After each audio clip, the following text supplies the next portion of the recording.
Palabra suelta.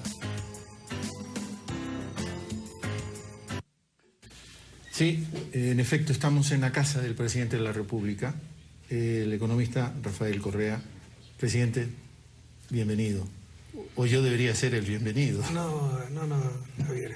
Gracias por la bienvenida y a su vez la bienvenida a mi hogar. Tú me conoces un poco y sabes que cuido mucho mi privacidad, así que trato de no exponer a mi familia, mi vida privada en general, pero un amigo como tú siempre es bienvenido a mi hogar. Le reitero el agradecimiento. Además, estamos inaugurando esta nueva época de Palabra Suelta con usted. Bueno, porque la extrañábamos ya, ¿no? En Ecuador se necesita urgentemente programas de opinión de calidad. Hay programas de opinión, pero que son totalmente sesgados, con un nivel argumental bastante bajo. Y en esto tengo que resaltar la labor de Ecuador TV, porque realmente tiene unos programas de opinión de muy alto nivel. Presidente, usted nos ha venido hablando, parafraseando a Eloy Alfaro, de esa paz del coloniaje que él pudo haber obtenido. Si usted hubiese pactado, por ejemplo, con los medios o con la banca, ¿de qué paz hablaríamos hoy en Ecuador? Bueno, seguir con el país que recibimos, donde era el país del reparto. Todo el mundo estaba contento, al menos los dirigentes políticos, la inmensa mayoría. No solo que no estaba contenta, estaba absolutamente invisibilizada. Fíjate, la tercerización, ¿cómo se pudo soportar eso tanto tiempo? ¿Tú escuchaste al FUD alguna vez hacer demandas de inconstitucionalidad, de ir a la Comisión Interamericana de Derechos Humanos? ¿Por qué? Porque todos tenían su espacio. El MPD, la educación, las universidades, parte de la salud, las cámaras de producción, el Ministerio de Industria, algunos otros ministerios claves, los bancos. Un banco grande de Quito tenía el manejo del Banco Central, el otro tenía la superintendencia de bancos. Los medios de comunicación, pueden revisar la historia.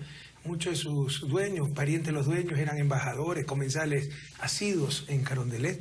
Entonces todo el mundo estaba contento con el status quo, al menos aquellos que hacen la opinión pública, que en verdad la opinión publicada, no la opinión del público. Con la Revolución Ciudadana eso fue pulverizado, pero significa una lucha constante, porque esa gente ha perdido sus espacios de poder. Entonces, parafraseando nuevamente al viejo luchador, tendremos paz, pero la paz del coloniaje en verdad sería una pacificación, que es muy diferente a la verdadera paz que nace de la justicia.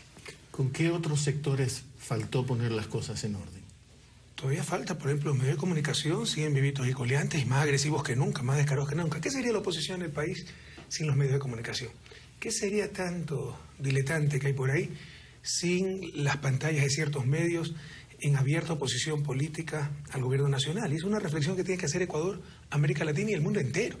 ¿Cuál es el rol de los medios de comunicación? Ahora son actores políticos más importantes que los partidos políticos. ¿Eso es legítimo en democracia? ¿Cuál es el mérito? Un tipo que tuvo dinero para comprar un canal de televisión, una imprenta, y ya es un actor político fundamental. En vez de Estado de Derecho tenemos Estado de opinión. O sea, por ejemplo, ya es prácticamente una verdad indiscutible que no haya fiscalización. ¿Por qué? Porque lo dicen los medios de comunicación. Pero es falso. Tenemos miles de pedidos de información, llamados a los ministros a las diferentes comisiones de la Asamblea Nacional. Pero como eso dicen los titulares, esa es la verdad. Cabría preguntarse si eso se puede llamar democracia, si eso se puede llamar libertad, cuando la información, cuando lo que creemos de personas que ni conocemos, cuando la perspectiva que tenemos de datos que no hemos presenciado, dependen de negocios, ¿no?, con fines de lucro, propiedad de un puñado de familias pertenecientes a las élites que han dominado permanentemente nuestro país y que lo utilizan como instrumento de presión política. Eso no es democracia. Y este es un debate que debe ser planetario. Recuerdo, presidente, una de sus primeras acciones, creo que fue después de la constituyente de Montecristi, fue la auditoría integral del crédito público. Y de la deuda. De la deuda. Y nos encontramos con muchas sorpresas. Tramos enteritos que fueron declarados ilegal, inmorales, y que logró que el Ecuador, permitió que el Ecuador haga una negociación inteligente y liberara recursos que iban a tributar ese endeudamiento para inversión social. ¿Falta más todavía hacer en esa área, presidente? En el área de deuda no. Se hizo lo que se tenía que hacer. Es una historia espeluznante, pero es fácil olvidar el pasado, ¿no? Yo siempre digo que los politiqueros y los medios de comunicación abusan del buen corazón del pueblo ecuatoriano y de su mala memoria, pero que era la deuda externa. Esa deuda se arrastraba a inicios de los 80, la década perdida de la deuda. A su vez, esa deuda se acumuló en dictaduras militares. Es que los jóvenes, sobre todo, deben conocer la historia de América Latina. Antes de 1976, no venía un banquero internacional ni de turista pues, al Ecuador. De 1976 adelante vienen a hacer cola con los respectivos maletines de coima a colocar crédito. ¿Por qué? Porque fue el segundo shock petrolero. Los países árabes no sabían qué hacer con tanto dinero. Los depositaban en bancos del primer mundo. El negocio de los bancos no es pues captar dinero y tenerlo en la bóveda, sino colocarlo. Se saturó el mercado del primer mundo. Vieron con buenos ojos el tercer mundo, dijeron los países no pueden quebrar y empezaron a llegar créditos para cualquier cosa, incluso para gasto corriente, para armamento, cuando teníamos dictaduras militares, cuando no había democracia. Y por supuesto siempre con el apoyo de los organismos internacionales, funcionales al capital financiero internacional. Entonces vino la famosa teoría del endeudamiento agresivo. Sí. El principal impulsador de esa estrategia, entre comillas, fue César Robalino, hasta hace poco presidente de la Asociación de Bancos, el prohombre que nos indica qué hacer, no hacer en economía, en finanzas y que representaba a los bancos. Ese fue el ministro de la dictadura que impulsó el endeudamiento agresivo y nos endeudamos para cualquier cosa, hasta que vino el no pago de México en agosto de 1982, pararon los créditos, eran tasas de interés flotantes, se habían contratado esos créditos con la tasa de interés estaba al 4%, subieron hasta el 18, 20%, gobierno de Reagan combatió la inflación, altas tasas de interés, a su vez también cayeron los precios del petróleo y viene la crisis y lo que se llama la década perdida para el desarrollo, no solo en Ecuador, sino en toda América Latina. Y empiezan a renegociarse una y otra vez esos créditos, esa deuda adquirida. Y luego se la convierte en bonos. Pero tiene que leer el pueblo ecuatoriano, los jóvenes. Muchas veces los que iban a negociar en nombre del país eran tenedores de bonos. Sí. Había un conflicto de interés terrible. Explícitamente buscaban maximizar el valor de los bonos, porque había que respetar los derechos del capital, no importaba la realidad del pueblo ecuatoriano. Y esas renegociaciones continuas produjeron lo que se pagó llama 3 veces. Anatosismo. Sí. Hubo anatosismo prohibido por la Constitución ecuatoriana, se pagó 3 veces la deuda. Nos decían que había sido exitosa negociación porque logramos un descuento del 20%, o sea, si damos 100, solo vamos a pagar 80. Lo que no decían es que esos bonos se estaban vendiendo a 30. En verdad revalorizamos los bonos. Y los tenedores de bonos no eran solamente extranjeros, eran ecuatorianos, eran banqueros, era el ministro de Finanzas, hubo un ministro de Finanzas. Gente con privilegiada información. Los abogados de los tenedores de deuda eran los abogados que utilizaba también la República. Nos mandaban los contratos hechos solo para ser firmados. Había un entreguismo total. Todo eso está en el informe de auditoría de deuda. Sería muy bueno que sobre todo las universidades obliguen a sus estudiantes a leer ese informe para jamás olvidar el pasado. Yo creo que ese informe se ha quedado un poco como archivado, presidente. Lo ocultan, pues. Es que aquí todo lo que conviene, esa es la prensa. Lo que conviene exacerbar no exacerba. Lo que le conviene ocultar, lo oculta. Por ejemplo, Panama Papers. ¿Usted ha leído de algún lado que Vivanco es uno de los ecuatorianos que más empresas offshore tienen paraísos fiscales? El dueño de Diario La Hora, subsecretario Félix Cordero. ¿Usted ha leído que la anterior dueña del comercio, Guadalupe Mantilla, de Acuaviva, tiene empresas offshore en paraísos fiscales? ¿Usted ha leído que los hermanos Pérez, propietarios del Universo, tienen acciones en paraísos fiscales? Todo eso lo ocultan y tratan de exacerbar lo que les conviene porque no cumplen un rol de información, traicionan ese principio sagrado, su deber de informar, y lo que hacen es manipular. La historia de la deuda ha sido siempre muy triste. Históricamente, presidente, usted habló de la historia, pero recién en 1975, gobierno de Rodríguez Lara, terminamos de pagar las deudas de independencia. Lo deberían saber también los jóvenes. Con Inglaterra. Así es. Esas deudas que adquirimos para la independencia, en 1975 terminamos de pagarlas. Y también no es que Inglaterra nos prestó por solidaria, por buen corazón, no era enemiga acérrima del Imperio Español, era una lucha geopolítica muy fuerte. Entonces hay que saber leer la historia, conocer la historia e interpretar la historia.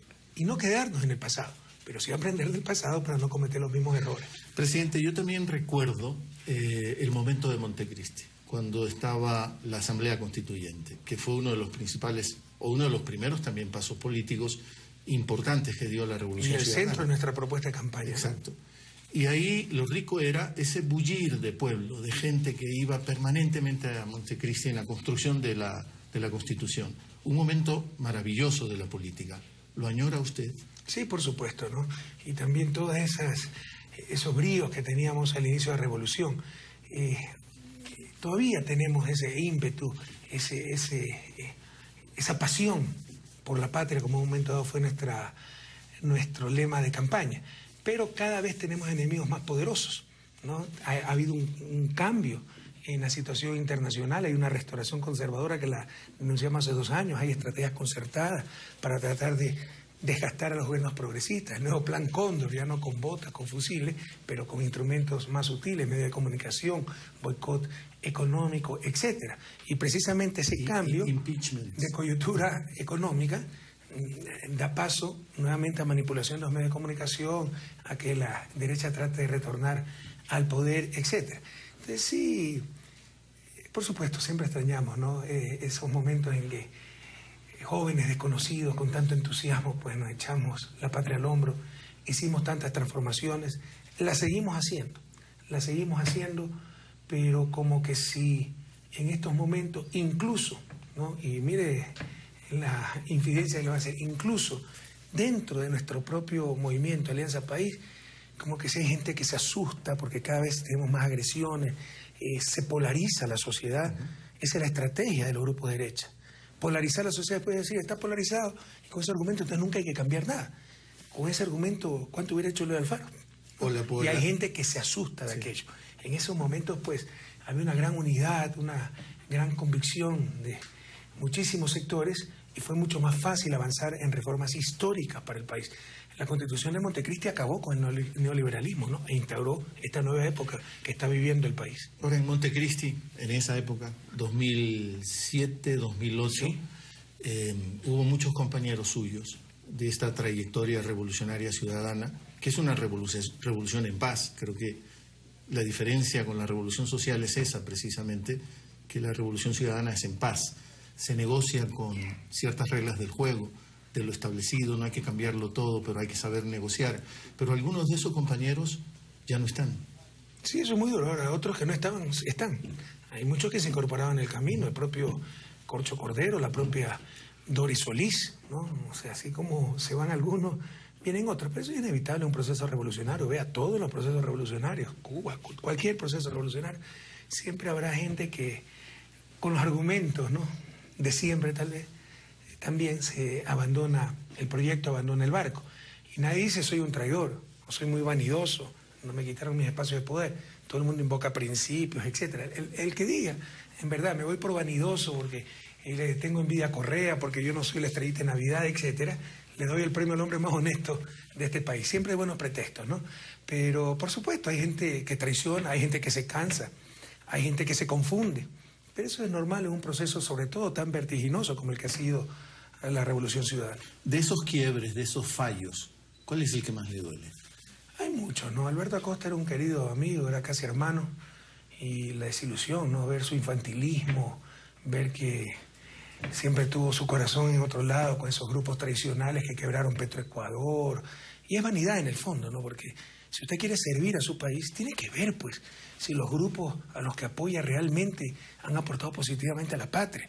Pero no, para declararse los izquierdistas puros, ellos tienen que estar con un sindicato, así ese sindicato haya quebrado la empresa pública de todos los ecuatorianos, Petroecuador. Ese es otro grave error de la izquierda y del sindicalismo. Por eso se necesita un nuevo sindicalismo. No es lo mismo un sindicato del sector público que un sindicato del sector privado. El sector privado, el sindicato le está disputando renta al capital privado y en buena hora. En el sector público le está quitando los libros, la medicina, etcétera, a nuestra familia, a nuestros niños. Era otra concepción del bien común, pero que no la tienen muchos sindicatos. Eso está cambiando, pero al inicio era muy duro. Y esa gente era estar con esos grupos por vanidad, para decir, no, yo estoy con los sindicatos, yo estoy con los indígenas. Así hay una dirigencia indígena totalmente contraria a la historia, ¿no? Totalmente desubicada en los nuevos tiempos. Entonces, por supuesto, la deserción de Alberto Acosta fue paulatina, no fue de golpe, pero dolió mucho. Y otras tradiciones, algunas... ¿Y cuál es la que más le fastidia? Mire, no hay nada más fastidioso en la política que la traición. Que esa gente que le decía lo bien que estaba haciendo, maravilloso, etcétera, y por oportunismo se va y empieza a decir exactamente lo contrario. Por ejemplo, Ramiro González. Yo le puedo sacar los videos, los gabinetes, el testimonio de todos los compañeros, ¿no? El maravilloso gobierno que éramos, presidente, yo siempre lo voy a apoyar, y si se lanza la reelección yo estaré con usted, y cuando acabó la primera vuelta del 2006 sin consultarle a León Roldós, recuerda que él fue vicepresidente, yo decía a ellos, yo voy a apoyar a Correa, a binomio Correa Moreno, porque ellos son la izquierda, todas esas cosas. Ahora dice exactamente lo contrario. Entonces, como decía el comandante sandinista Tomás Borges, uno de los hombres más agudos que he conocido, ya falleció hace un par de años, tal vez 3, 4. Siempre se puede confiar en los traidores, no cambian nunca. Usted cita también mucho a Borges. Mi venganza será... Tomás Borges, ¿no? Este era sin S, es centroamericano. Sí. Mi venganza personal será el derecho de tus hijos a la escuela y a las flores. Ahí están las escuelas del milenio, el proyecto... Eso se lo dio a su torturador, que era un hombre de una grandeza increíble. Permítame volver un ratito más al tema de la deuda, porque usted en el más reciente informe dio unas cifras que a mí me llamaron mucho la atención. Usted dijo que si neteamos el ingreso total de los 9 años de la Revolución Ciudadana por ventas de petróleo neteado, 33.000 millones de dólares. ¿Estoy bien, presidente? 36.000. 36.000. Usted también dijo que el salvataje, aunque no le gusta el neologismo, prefiere decirle la salvación o el salvamento.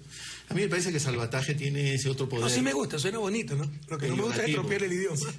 Sí, yo lo sé. Por eso siempre pido disculpas cuando utilizo el término. 30.000 millones de dólares si lo llevo a valor presente. No, lo que dije es que en proporción a lo que costó la crisis del 99, el salvataje bancario costó unos 8.000 millones de dólares, que en esa época era cerca del 30% del Producto Interno Bruto. Por eso, el 30% del Producto Interno Bruto actual sería 33.000 millones de dólares. Correcto. Todo el ingreso petrolero que hemos recibido en estos 9 años, se escuchan las mayores barbaridades, pero la realidad es que ha sido 36.000 millones de dólares. En otras palabras, la partidocracia con el neoliberalismo, en un año, para salvar a bancos y a banqueros corruptos, se gastó todo el ingreso petrolero que hemos recibido en estos 9 años. Y aquí, si me permites, también otro cordial pero firme llamado, fraterno llamado, pero firme, insisto, sobre todo a la academia.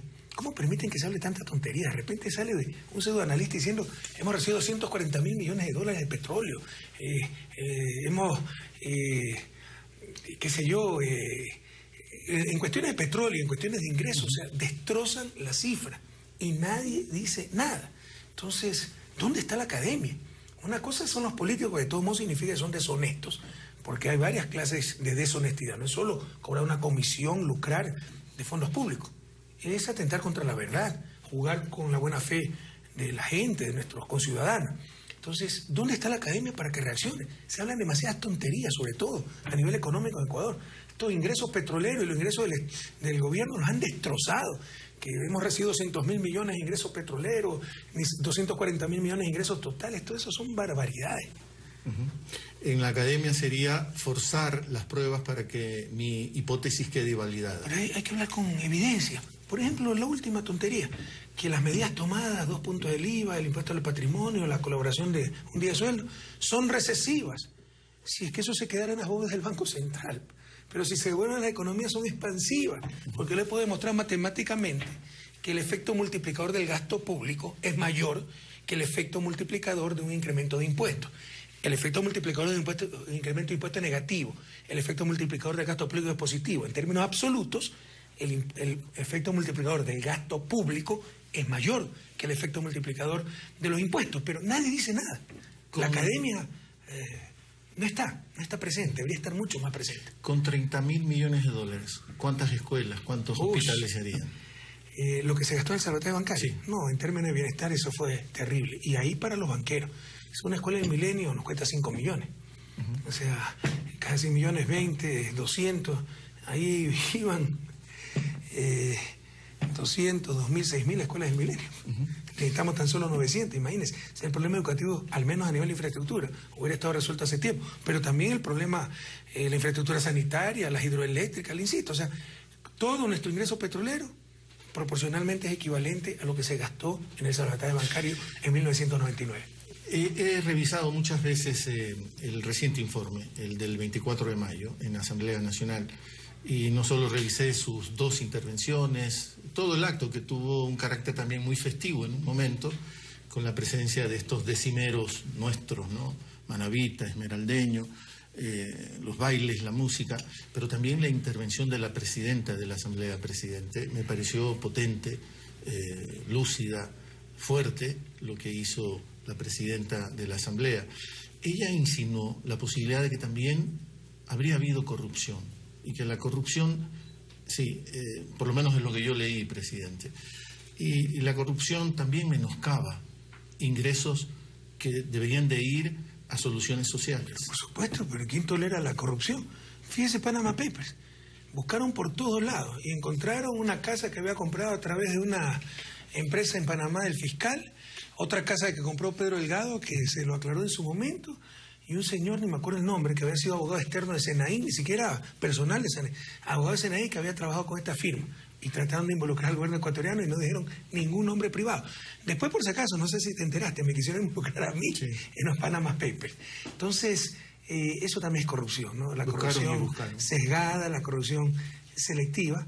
Pero yo te puedo decir, somos un gobierno muy honesto, lo cual no significa que te pueda garantizar excluir todo caso de corrupción de mandos medios, etcétera, pero eso jamás será tolerado. Además, no solo estamos hablando de poder ejecutivo, estamos hablando de gobiernos autónomos descentralizados, estamos hablando de otras funciones del Estado.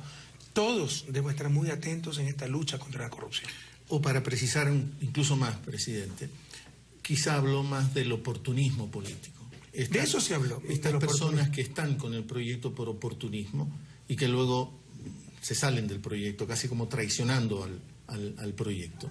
Esto también es una forma de corrupción, presidente. Sí, y por eso tenemos que luchar contra eso. Yo prefiero ser menos, pero ser más. Que estén los que deben estar y por convicción. ¿Y en dónde ha visto más oportunismo, presidente? Bueno, a lo largo de estos años, el caso más reciente es Ramiro González. A lo largo de estos años, mira, yo tengo más o menos olfato para eso, ¿no? Yo, con mis compañeros más cercanos, bromeaba, puedo ser menos cuidadoso, decir cosas que tal vez no es muy prudente decirlas en público, pero decía, mira, aquí está, esta es la lista de la gente que se nos va a retirar. Por ejemplo, asambleísta. Pregúntele cuántas veces falla después de esta parte. Por ahí 1 o 2 casos, pero el resto, o sea, María Paula Romo, ¿cómo se llamaba la otra señora, la que está con Creo ahorita? Betty Amores, todito se los puse. ¿Sabes con quién me equivoqué? Por ejemplo, César Rodríguez. César Rodríguez puso el pecho a las balas el 30 de septiembre. Y se fue, y dirá lo que quiera, ¿no? Pero ¿sabes por qué se fue? Porque quería ser presidente de la Asamblea y nosotros decidimos apoyar al Corcho Cordero para su reelección. Y con el que me equivoqué también fue con Ramiro González, no es un encantador de serpientes, o sea, todo lo que hablaba Ramiro González, se lo veía muy serio. Ese es un gran oportunista de la política. Y con esta enorme experiencia, no solo acumulada en estos recientes 9 o 10 años. Con Fernando Bustamante también dije que era cuestión de tiempo. Quería decir que con esta enorme experiencia, presidente, ¿qué haría usted para filtrar? Pero con la experiencia que tenemos ahora se evitarían muchos errores, porque ¿quién no evita errores cuando ya ha ganado experiencia? Pero ¿cómo por eso es otro absurdo, ese alianza? discurso como el fundamento de la democracia de alternabilidad, es un absurdo total, ¿no? Mira, Estados Unidos que solo hay 2 periodos. Ahora, cuando ya son un país desarrollado, cuando lo puede ir hasta un Bush Jr. y sigue andando el país. Pero al inicio había reelección indefinida por Estados Unidos. Pero ningún presidente estuvo más de 2 periodos. No. Porque fracasaron pues los intentos de reelección, un par de presidentes, otros no quisieron. Pero vino Franklin Delano Roosevelt y tuvo 4 victorias electorales seguidas. Y precisamente cuando los destroza electoralmente Franklin Delano Roosevelt a los republicanos y a los demócratas que querían ser presidente y reemplazar a Roosevelt, es que se hace el pacto oligárquico, decir no, solo una reelección, porque todos querían la cereza del pastel. Pero ahí para abajo, senadores, congresistas, gobernadores, por ahí puede haber estados con otra legislación, pero en general tienen reelección indefinida. Entonces tenemos que hacer lo que ellos hicieron cuando tenían nuestro nivel de desarrollo, no lo que hacen ahora, cuando el país está tan institucionalizado, tienen tal nivel de productividad que hasta un Trump podría dirigirlo. ¿Sí me explico? Sí. Y ahí apreciaban mucho la experiencia que adquirían los gobernantes y jamás iban a prescindir de líderes exitosos. Hasta un Trump podría dirigirlos, pero los tienen muy asustados. Hay muchos estadounidenses que están muy preocupados. Y no solo en Estados Unidos. Pero hay muchos estadounidenses también que están muy contentos, y no estaría donde está Trump. No, de acuerdo, pero si usted revisa las opiniones incluso de Europa, hay gente en el resto del planeta que está muy asustada por lo que puede pasar. O sea, si Trump está donde está, es que tiene bastante apoyo. Y es el apoyo de la clase media alta de Estados Unidos, la relación con el gran capital, normalmente los blancos, ¿no?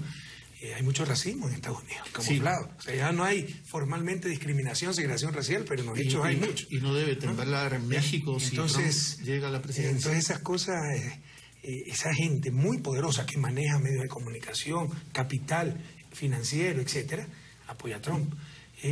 Claro que México debería estar preocupado, pero yo te diría América Latina ha madurado. O sea, ya no es tan importante quién sea presidente en Estados Unidos. Incluso si Don Trump podría ser hasta beneficioso para el proceso de cambio en América Latina, porque Obama, que yo creo que es una buena persona, un buen tipo, pero no ha hecho prácticamente nada por Latinoamérica, salvo mejorar las relaciones con Cuba, pero todavía no levanta el embargo, todavía está Guantánamo en Cuba, etcétera. Pero como una persona agradable, carismática, buena persona, él, estoy seguro, he leído sus libros, he conversado con él.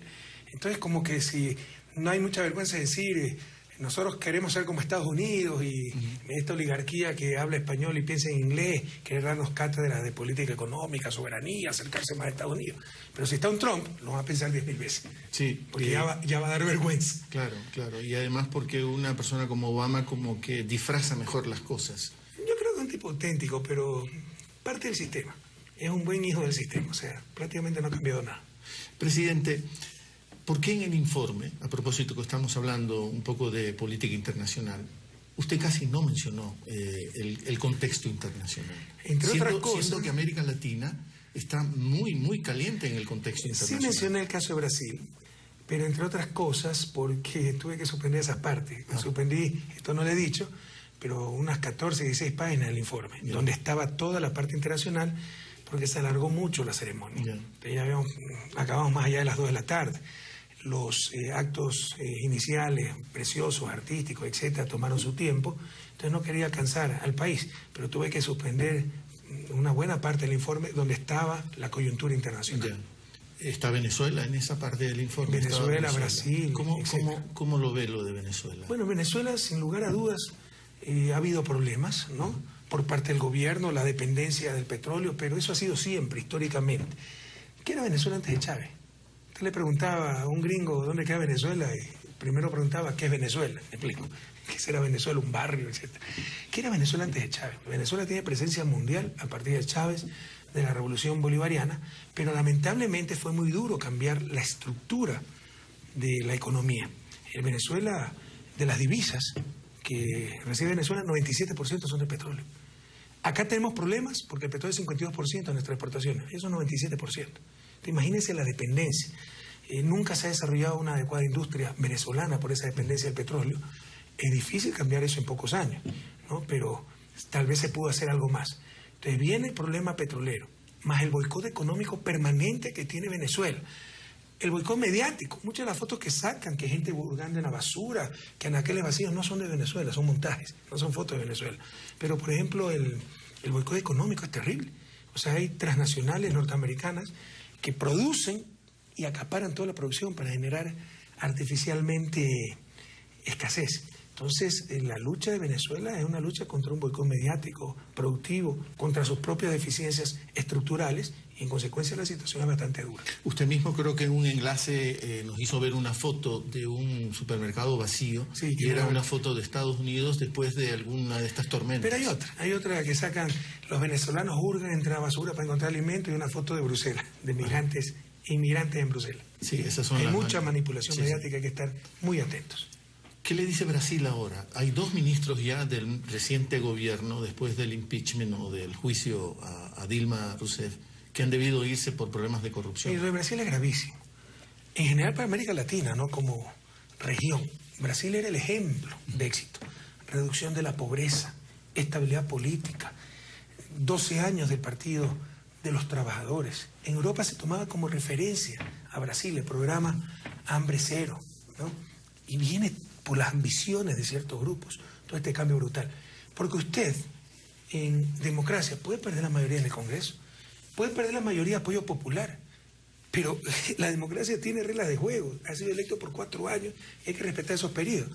Es que cambió la mayoría, podemos votar al presidente, entonces es un sistema parlamentario. Digan que un sistema parlamentario no nos engañe, pero aprovechando que cambió la correlación de fuerza en el Congreso, en el Senado, por la traición del vicepresidente que vendió sus votos a la oposición para él proclamarse presidente, resulta que prácticamente destituyen a una presidenta que ganó con más de 50 millones de votos. Todavía está el proceso, por eso nosotros no hemos tomado todas las medidas que podemos tomar.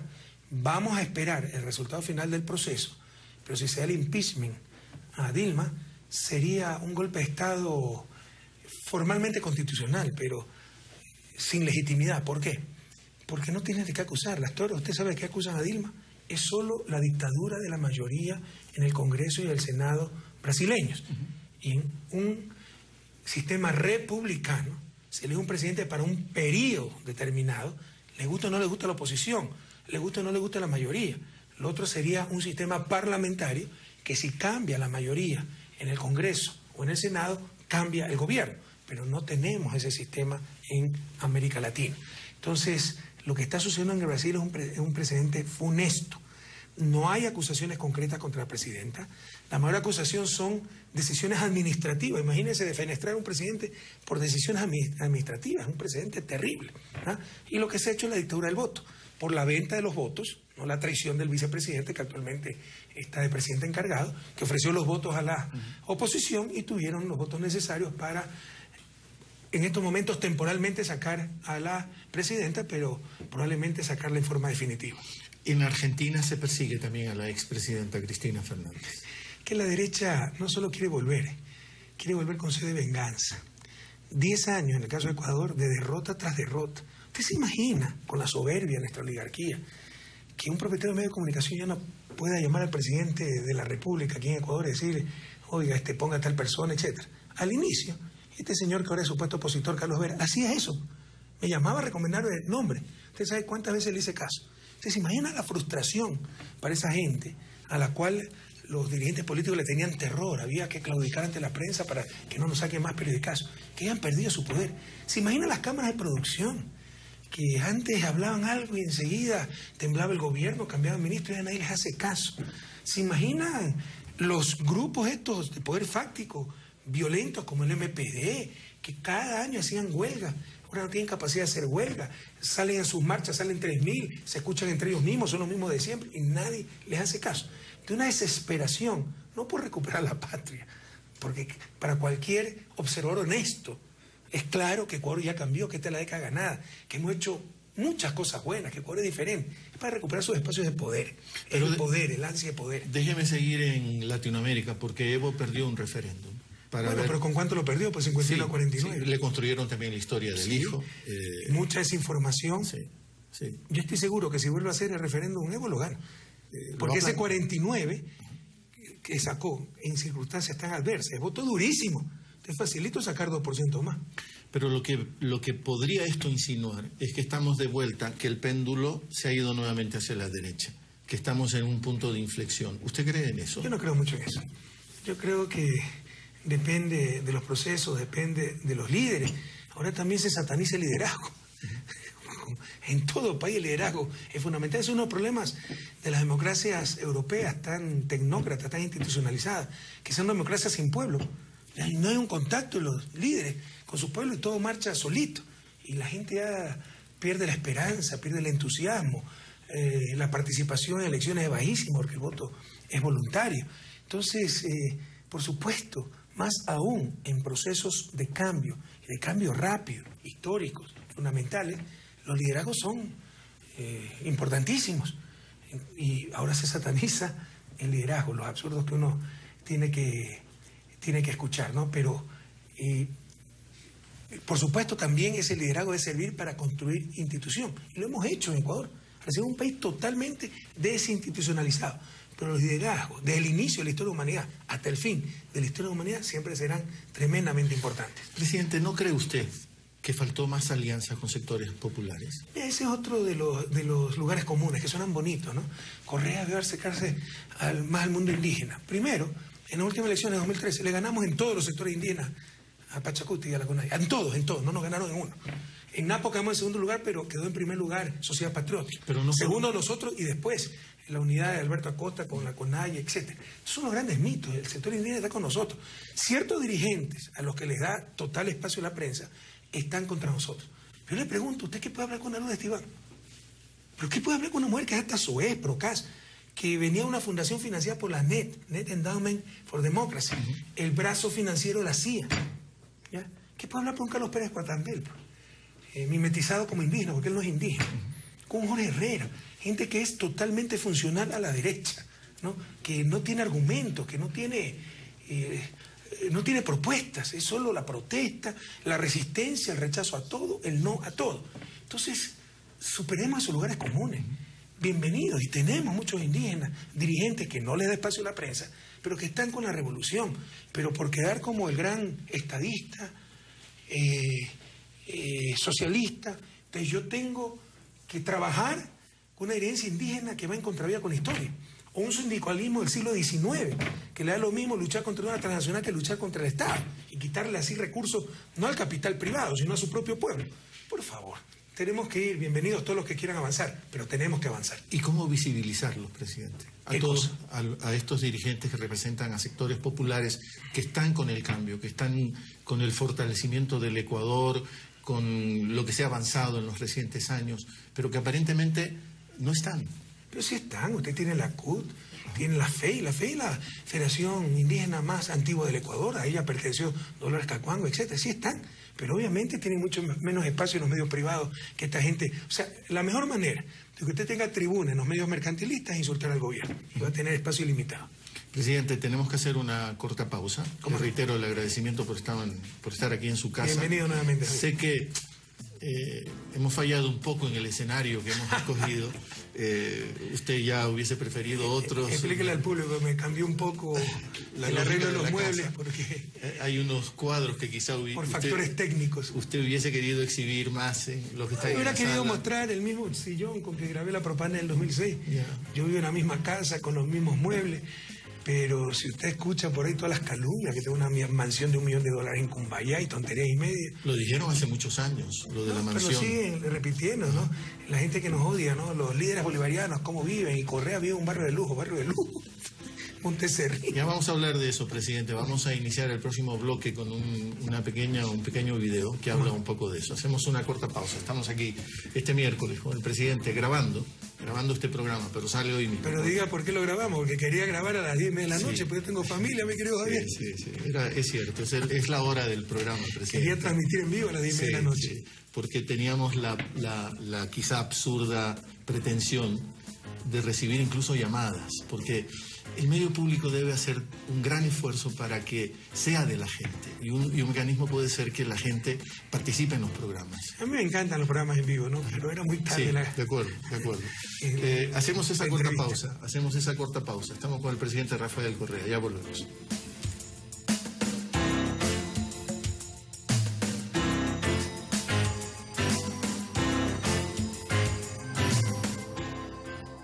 Inicio de espacio publicitario. Ahora, escúchanos en FM Guayaquil, 94.9, Quito, 106.9, Cuenca, 93.7, Manta y Portoviejo, 100.1, Loja, 106.5. Una sola señal, cubriendo todo el Ecuador. Bienvenidos a Ciudadana FM.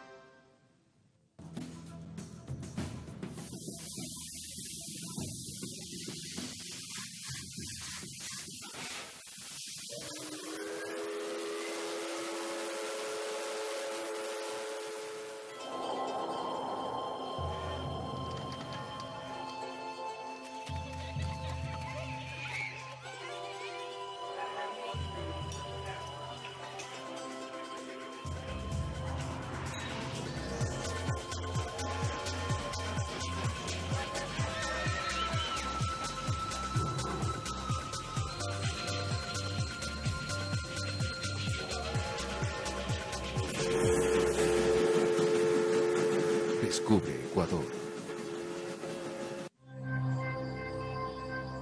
Fin de espacio publicitario.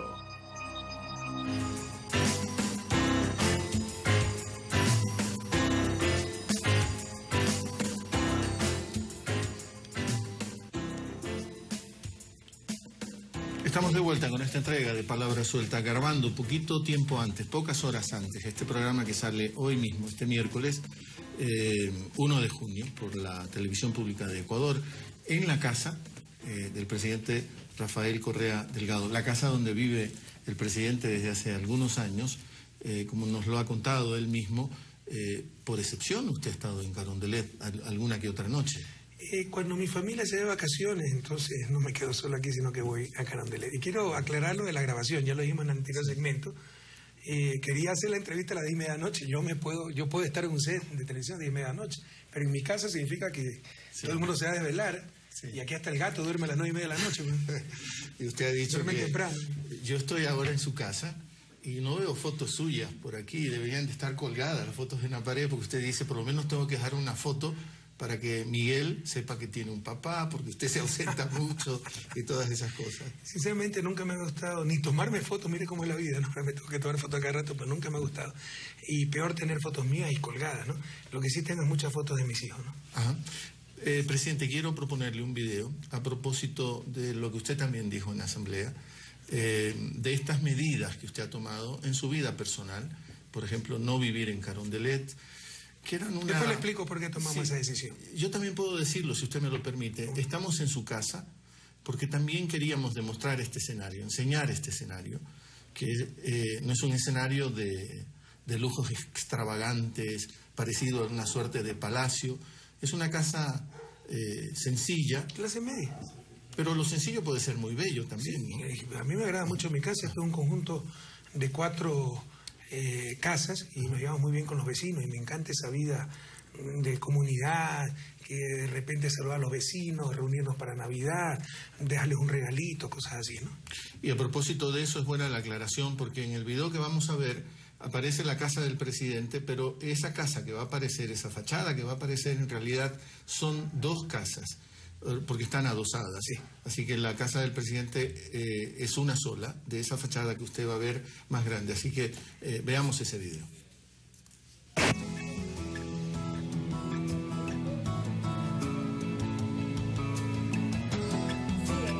Con alegría, quienes forman parte de la familia guayaquileña Loján Andrade recuerdan la visita que tuvieron hace 3 meses por parte del presidente Rafael Correa. Sencillo, para que una sencillez muy humilde para que a todos mis hijos los atendió. Algo tan inesperado que me vino aquí a la casa que nadie pensábamos y nos llegó aquí este señor tan importante, el señor presidente de la República, que durmió aquí en mi casa. En esta casa el primer mandatario pasó la noche. Los moradores del barrio Cisne 2 de la ciudad de Guayaquil no solo que agradecen el apoyo del primer mandatario para recuperar las zonas cercanas y el propio estero salado, sino que también agradecen su visita, detalle que muestra su forma de ser. Estamos muy contentos, nos sentimos agradecidos que el presidente haya tomado en cuenta nuestro sector. Primera vez que un presidente viene por acá, no estando en campaña política. Estoy muy feliz con mi casa. Gracias. ¿Con quién vive? Con mi hija. Es parte de la personalidad del presidente. Rafael Correa, un hombre que a pesar de ocupar la dignidad más alta del país, siempre se ha mostrado auténtico, cercano a la gente. Quienes conocen al primer mandatario dan fe de su sencillez. Un hombre sin gustos extravagantes, sin vanidades. Muestra de ello hay varias. A pesar de ser la máxima autoridad y aunque la ley le permite, Correa no vive en el Palacio de Carondelet. Prefiere el calor de su hogar. Su modesta casa comprada con un crédito hipotecario ubicada en el sector norte de Quito. Cubre sus gastos familiares con su sueldo que se redujo a la mitad desde el primer día de su mandato, cuando los anteriores presidentes ganaban cerca de $10,000. Paga sus impuestos y le descuentan rubros como a todo servidor público. Incluso ha tenido otras muestras de sencillez que poco conoce la gente. Cuando llegamos al gobierno, el vehículo presidencial era un Ford Lincoln de lujo, el cual cambiamos por un vehículo de trabajo. Se eliminaron todos los lujos que había en la residencia presidencial, desde jacuzzi en el cuarto principal hasta la lujosa vajilla francesa Limons, con bordes y escudo de oro, la cual hoy está en exhibición. Correa ha preferido comer con vajilla y utensilios como este, de la familia Loján Andrade, compartiendo momentos únicos y distintos. Él se acercó también, me ayudó a recoger los platos, se acercó a ayudarme a atender a las demás personas. Estuvo en la cocina, conversando en la cocina mientras yo estaba cocinando. Él estaba en la cocina conversando y mientras yo estaba cocinando. El presidente además ha dado muestras de desprendimiento que no se han visto en otros gobernantes. Por ejemplo, el entregar a manos del Estado más de 11.000 obsequios que ha recibido a lo largo de estos años. La mayor parte se exhiben en los distintos pasillos y salones del Palacio de Carondelet. ¿Y dónde están, pues, los regalos recibidos por anteriores mandatarios? Varios de esos regalos fueron subastados, como por ejemplo, un reloj marca Rolex y un lote de joyas obsequiado por el rey de Arabia Saudita a la esposa del presidente. Se recaudaron más de $400.000 que se destinaron para la construcción de viviendas en Zumbagua, provincia de Cotopaxi, parroquia en la que Rafael Correa cumplió labor social en su juventud. Piensa en los pobres, en los que necesita. Es una cosa linda. Que ayude a la gente de campo así, todo estaría de acuerdo que sea bienvenido. Otra de las muestras de sencillez y sobre todo ahorro fue el decidir la eliminación de la figura de primera dama. Solo el puesto de primera dama significaba presupuesto mensual para vestimenta, viáticos diarios cuando salía de la ciudad por varias centenas de dólares y una oficina permanente con varios asistentes. Decisiones que, sumadas a su forma de ser, espontánea, auténtica, han hecho de Rafael Correa una persona objeto de críticas, pero también de reconocimientos por parte de la ciudadanía. Fabricio Ceballos, Ecuador TV. Sí, estamos en la casa del presidente. Esta es... Mira, la falsa humildad es forma de vanidad, es doble vanidad. Yo no quiero promocionar mi personalidad, no me creo ejemplo de nada, pero también me molesta la mentira. Y sí debe saber el país que hay una campaña permanente para distorsionar la figura del presidente. Hace poco lo vimos. Diario La Hora, primera página, me saca con un puño y una cara de ira y Correa anuncia más impuestos. Primero no son más impuestos, es reforma de impuestos que existe. Existe impuesto a la herencia, existe impuesto a la plusvalía, que todo el mundo lo evade, lo mismo que el de herencia. Están reformando ese impuesto ya existente. Segundo, usted puede ver en los videos de la Informe Nación, que era cuando estaba cantando Color Esperanza. Y colores, y ahí me sacan para engañar y manipular a la gente y decir, el presidente es bravísimo, está lleno de ira, es mala gente. Y eso no es, yo soy una buena persona, como la mayoría del pueblo ecuatoriano. Aquí la familia Loján Andrade, con su humildad precisamente característica de nuestro pueblo, dice que es un honor que una persona tan importante vaya a su casa. El honor fue mío. Ellos son los importantes. Una democracia, el puesto más importante. ¿Y cómo llega a la casa de ellos? ¿Cómo llega a la casa? Se hacen avanzadas, se pregunta, el presidente quiere dormir en una casa, ¿quién puede prestar la habitación? Va a pasar la noche, entonces hay voluntarios, se examina, ¿no? Condiciones de seguridad, etcétera, etcétera. Y por ejemplo, mire, ahora tratan además de impulsar la imagen de que es prepotencia, autoritario, porque uno tiene personalidad, sabe tomar decisiones, no es un alcahuete, no soy un muñeco de nadie y voy a defender el bien común siempre. Ahora también quieren posicionar la idea de derroche, que derrochador, todo es lujo, etc. Los dos aviones. Es una gran falsedad. Los aviones del siglo XX, XXI, son instrumentos de trabajo, por favor. ¿Sabe cuántos eran los aviones? Habían 2 aviones presidenciales, sí. Hechos de paso. Hablo de 1970, que cuando en la primera posesión monté a Evo Morales en el avión, ¿no? Viajamos juntos, estaba asustadísimo. Me dijo muy cortésmente que la pregunta si podíamos viajar por otro medio, sí. ¿Ya? Entonces eso se cambió, eran aviones de más de 40 años. Era el avión de Velasco Ibarra. Entonces se compró primero un Legacy, el avión más barato que encontramos, del corto alcance, solo 6 horas de autonomía, de 13 pasajeros, 14 no recuerdo. Y luego, hace 2 años, ¿no? Se compró el Falcon de largo alcance, tiene 12 horas de autonomía, también de 13, 14 pasajeros. Esos son los lujos. Lo más importante es que tienen comunicaciones. Ahora, el que más impulsa eso es Guillermo Lasso. Seguramente dice aquello porque sabe que nunca va a ser presidente, pues así no le interesa si se venden los aviones. Pero es hasta ridículo plantear esas cosas. Un material que aclara, y eso lo debe conocer también el país, que no fueron comprados para Rafael Correa, sino para el presidente de la República. Son aviones de la FAE, ¿ya? Lo pilotean pilotos de la FAE, lo maneja un grupo de la FAE. Por ejemplo, ahorita, el Falcon está en China con un equipo del Ministerio de Finanzas. O sea, lo utiliza el Estado ecuatoriano. Esos aviones han servido hasta para ambulancias, para rescatar heridos ecuatorianos en Argentina, Perú, etc.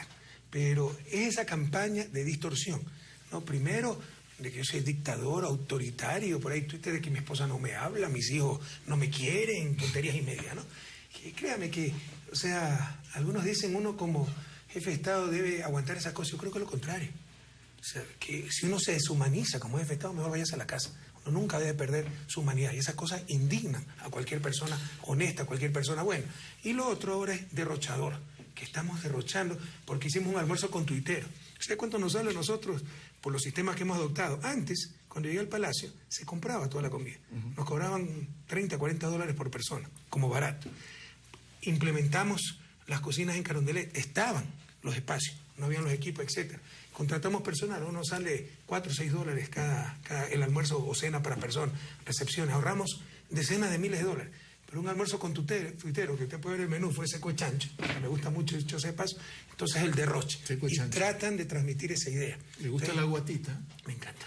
¿Y cómo aguanta su cuerpo? Justo el lunes me invitó a comer la Guardia Presidencial, ¿no? En Carondelet hay un cuartel presidencial, 400 hombres. Y hay un comedor, ¿no? Y fui a comer a los tiempos con ellos y hubo guatita. Habían 2 menús y cogí guatita. Pero en todo caso, le insisto, o sea, esa campaña permanente de la prensa, parte de su estrategia política de distorsionar la figura del presidente. Yo no me creo mejor ni peor que nadie, ¿no? Pues sí lo puedo decir que soy una persona sencilla, que no solo no practico, siempre he rechazado, o sea, me disgusta el lujo, el derroche. Presidente, volviendo al informe... Perdóneme, en el video hay algunas imprecisiones, ¿no? Normal.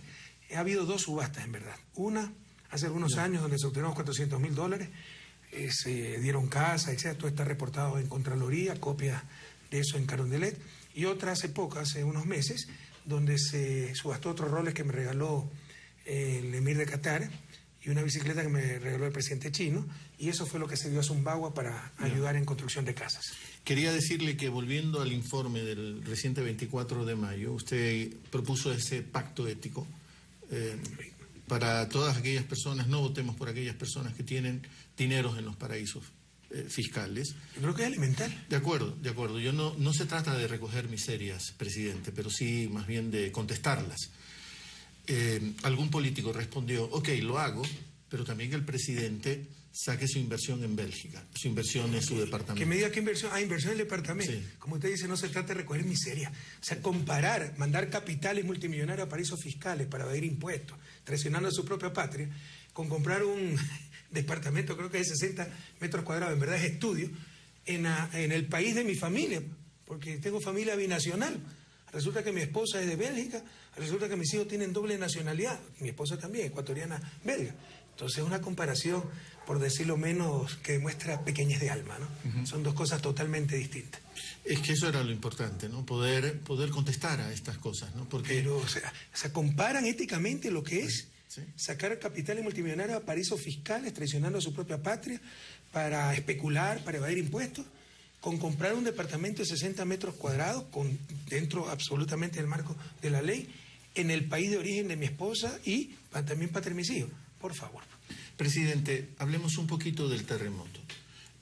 Yo no sé si usted leyó, me pareció a mí, por lo menos un inteligente artículo del historiador Jorge Núñez, que él recoge históricamente todo terremoto, las secuelas del terremoto, el post-terremoto siempre es político.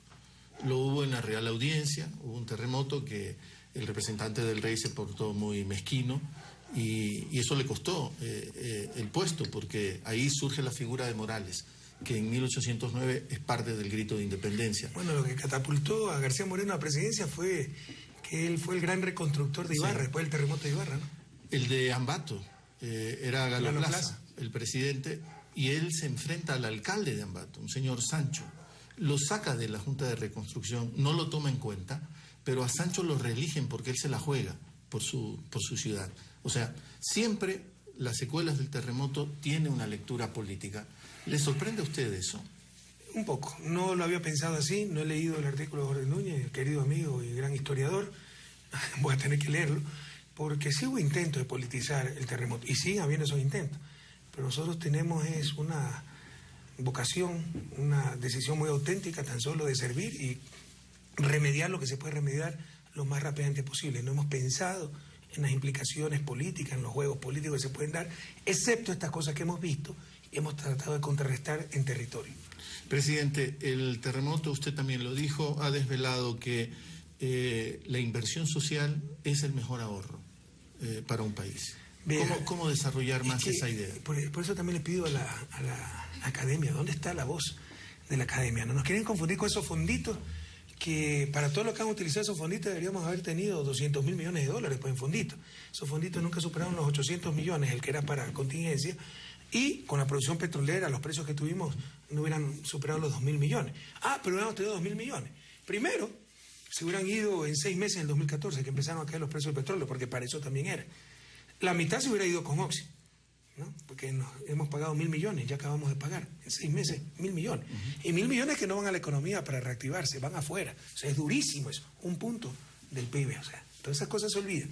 Pero no hay free lunch, como lo dije en el discurso.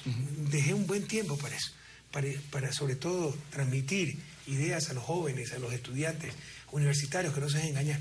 No hay free lunch, no es que yo guardo 2.000 millones bajo el colchón, viene un terremoto y tengo más liquidez y no pasó nada. No, esos 2.000 millones significaban que no iba a haber el puente Bahía San Vicente, y por ahí pasó toda la ayuda, los recatitas, las vituallas, etcétera. Y que a pesar de que Bahía sufrió mucho, el puente está intacto. Que no teníamos los hospitales móviles. ¿Sabes cuántos helicópteros yo encontré volando cuando llegué a la presidencia? 1. Hoy tenemos 2 helicópteros medianos en la Fuerza Terrestre, están volando al menos 8. Entonces no hubiéramos tenido los aviones, no hubiéramos tenido las comunicaciones, no hubiéramos tenido los ECU 911, las medicinas, todos los hospitales estaban repletos de medicina. Eso permitió salvar muchísimas vidas. Entonces tal vez hubiéramos tenido un poquito más de liquidez, pero menos carreteras, menos equipos, menos capacidades, menos medicina, menos salud y mucho más muertos. Presidente, lo ha vuelto a decir usted mismo, ahorita mismo en esta conversación, los jóvenes.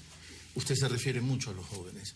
Hoy mismo también en el Telégrafo, el más reciente domingo, el domingo pasado, que viene en un formato como de revista, el diario El Telégrafo, no sé si lo ha percibido, si se ha dado cuenta.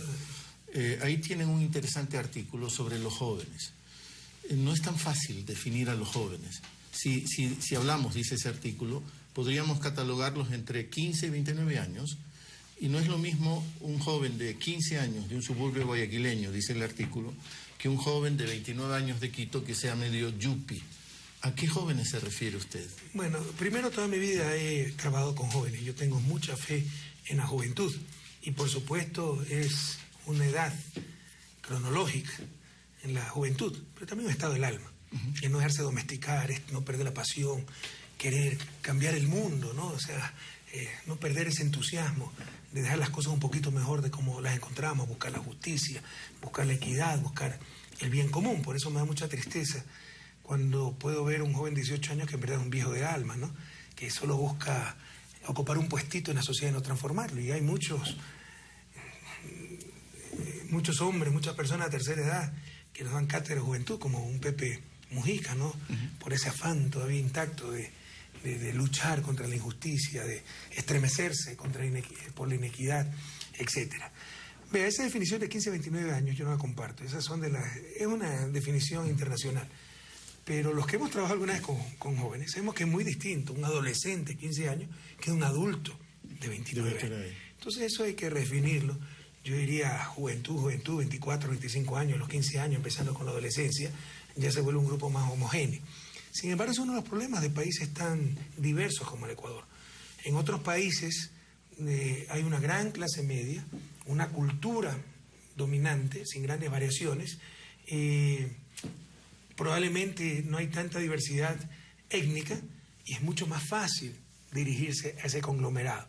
Pero como usted bien lo ha dicho, ¿no? Aquí hablarle a un joven de 15 años de la Amazonía, tal vez de la etnia, qué sé yo, Shuar, es absolutamente distinto a hablarle a un joven de 15 años, clase media, de Quito.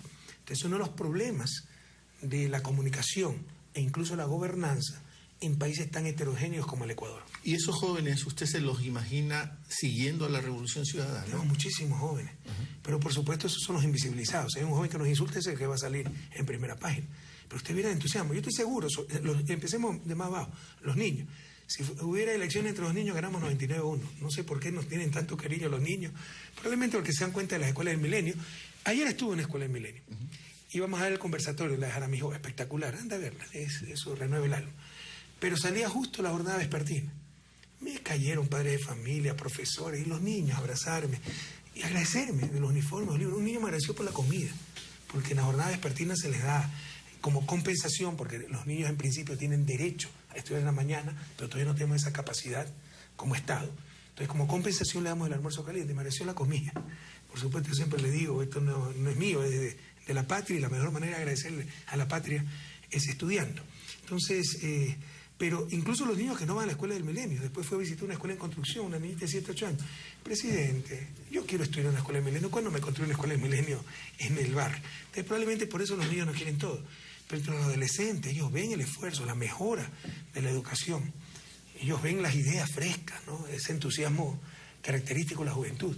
Los universitarios ven sus universidades de mejor calidad, ven que se evalúan, que ahora hay una seriedad absoluta en educación superior. Entonces tenemos un inmenso apoyo entre los jóvenes. ¿Y qué patrón están siguiendo ellos, los jóvenes? ¿Qué patrón se Hay imagina? un problema, el aburguesamiento.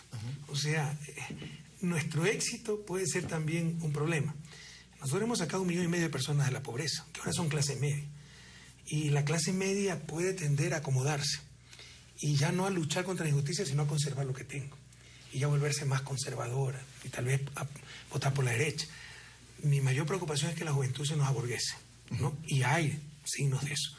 Y muchos de los de luto son jóvenes clase media alta de Quito que salieron a defender sus herencias. ¿Se imagina? Jóvenes defendiendo sus herencias, cuando dicen los primeros en decir, ayudemos a los que no tienen nada, ¿no? Pero a defender sus herencias. Entonces hay que luchar contra eso, ¿no? Es una tendencia, tal vez de los tiempos actuales, el aburguesamiento de la juventud. Ojalá la juventud nuestra juventud nunca caiga en eso, pero sí hay signos de aquello. ¿Y qué camino se puede elegir? ¿No es la cultura un camino para luchar contra eso? Pero eso es lo más difícil. Para mí lo más importante para el desarrollo del cambio cultural fue otra sección que iba a hablar.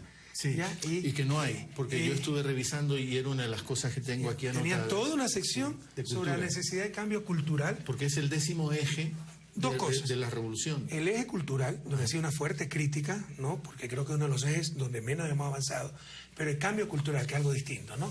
El eje cultural se puede entender como las expresiones estéticas, artísticas.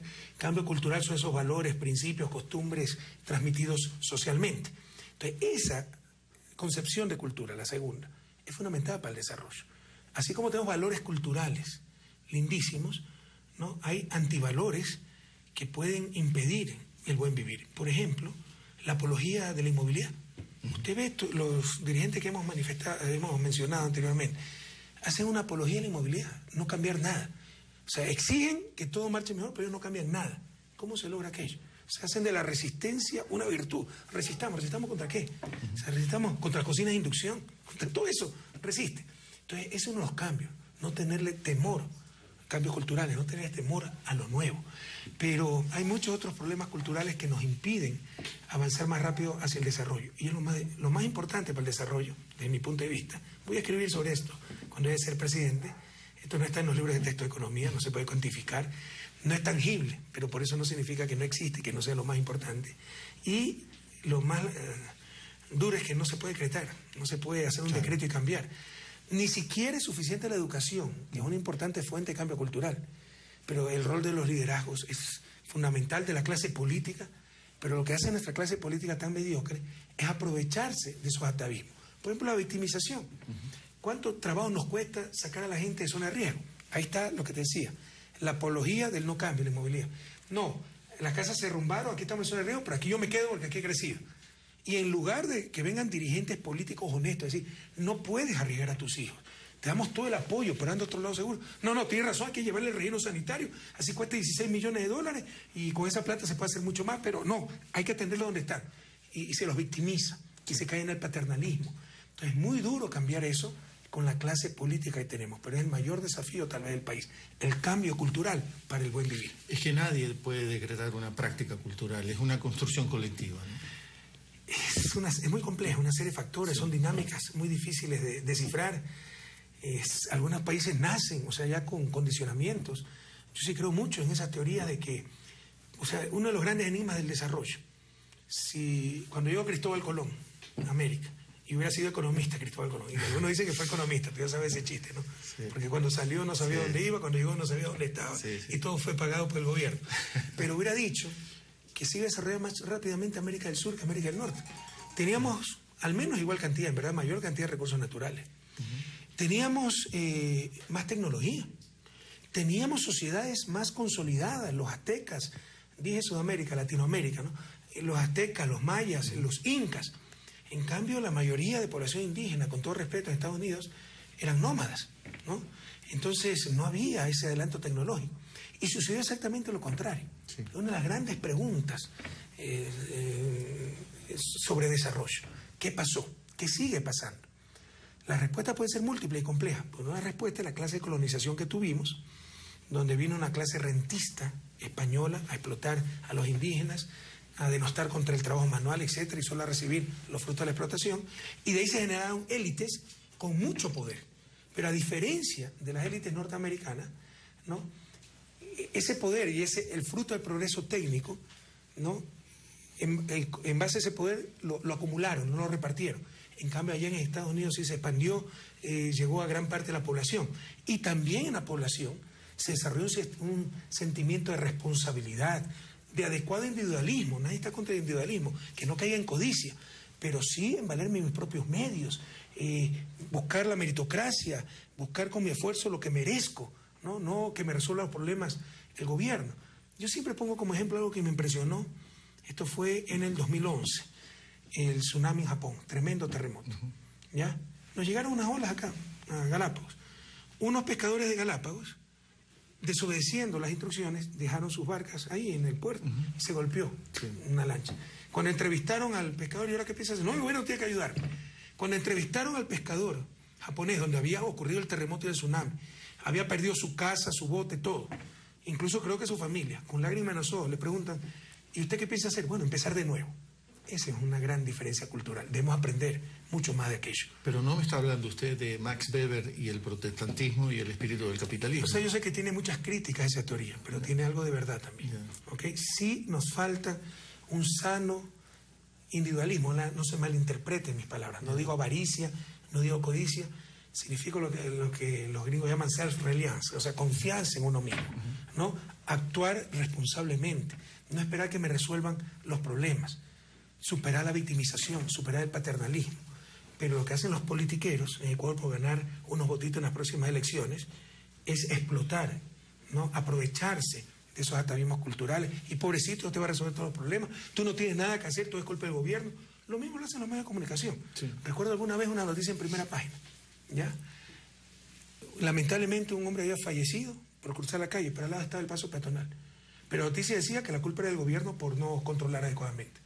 O sea, no cruzó el paso peatonal, lo atropellaron al pie del paso peatonal, pero la culpa era del gobierno. Entonces, ¿qué antivalores que se transmiten? Eso es uno de los grandes desafíos que tiene el país para alcanzar ese desarrollo, para alcanzar ese buen vivir. Si usted me permite, presidente, antes de irnos a la segunda pausa, usted es un político. A pesar de eso, soy una buena persona y soy honesto. Es que yo creo que en la política es que yo no me creo un político tradicional, yo creo en la política, créeme, yo no sirvo para eso de repartirse cargos, negociar, cómo detesto esas cosas, porque, o sea, uno tiene que estar aquí por un ideal, y el rato en que yo sepa que no somos beneficiosos para ese ideal, el bienestar de nuestra gente, soy el primero en irme a la casa. Pero aquí hay gente que ha estado 30 años en la política, allá la mora, 30 años en la política. Fue vicepresidente, candidato a vicepresidente en 88 con Fran Vargas.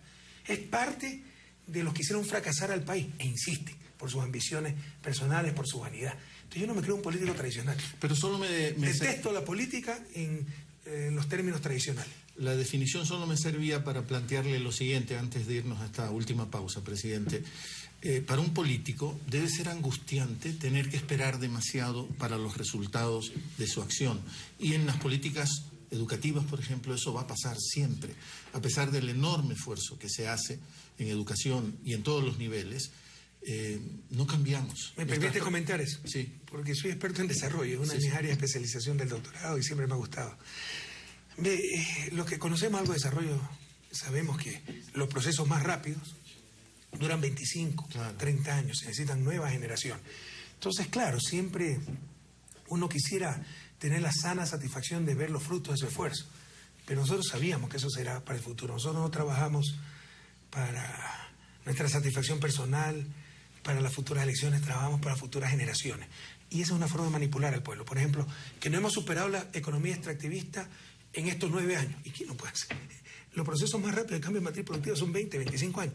Es el sudeste asiático, Singapur, Taiwán, Corea del Sur, dictaduras. Y además en un contexto geopolítico totalmente diferente. Pero así engañan a nuestra gente y con todo cariño. La academia se mutis por el foro. La academia debería ser la gran conciencia del país. pero se queda callada ante tanta tontería que se dice. ¿Y quién va a vivir, practicar esos cambios? ¿Miguel, su hijo, sus nietos? Sí. O sea, estamos dejando, sin duda, un país mucho mejor del que nosotros recibimos, se lo estamos dejando a las futuras generaciones. Hay grandes avances, pero para salir de su desarrollo, o sea, los procesos más rápidos, y ni siquiera en democracia, y sin restricciones externas, porque como había la lucha comunismo-capitalismo, Corea del Sur no podía fracasar frente a Corea del Norte, Taiwán no podía fracasar frente a China comunista, Singapur no podía fracasar frente a Malasia, que corría el riesgo de caer en manos comunistas, tenía guerrilla comunista, etc. Entonces tenían créditos, tenían todo, a nivel internacional, todas las oportunidades. Nosotros tenemos todas las limitaciones, todas las restricciones, intentan hacernos fracasar por todos los medios, ¿no? Allá eran dictaduras. Acá son democracias. Tenemos que aguantar a esta gente boicoteando todo, diciéndole no a todo, los medios de comunicación tergiversando la verdad, etcétera. Entonces es mucho más difícil, pero pese a ello lo tenemos que hacer mejor y más rápido. En la casa del presidente Rafael Correa, esta emisión de Palabra Suelta. Última pausa, ya regresamos con él.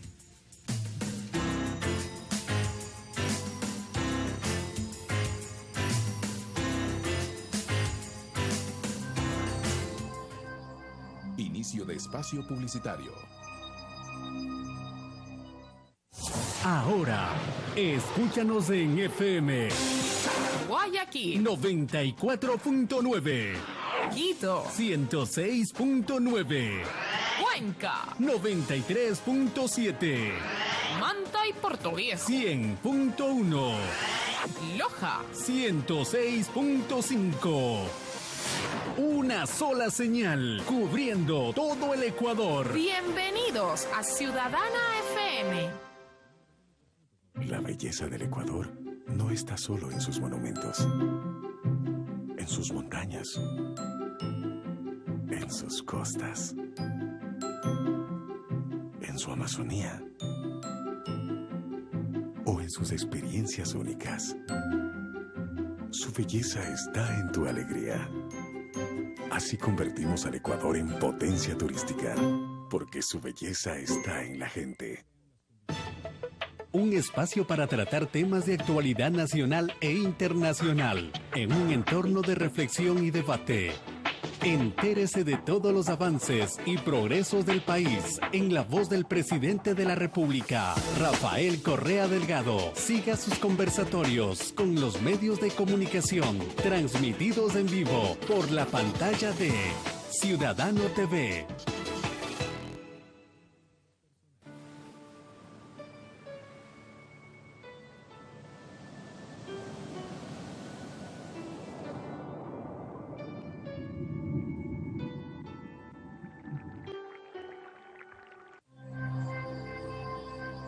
Fin de espacio publicitario.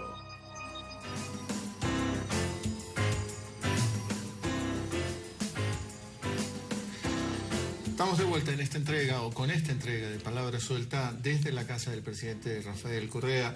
Este mismo día grabamos el programa Palabra Suelta, Televisión Pública del Ecuador. Presidente, le propongo que veamos otro video, fotos suyas, de su familia, un Rafael Correa, que no es que... Es con pelo.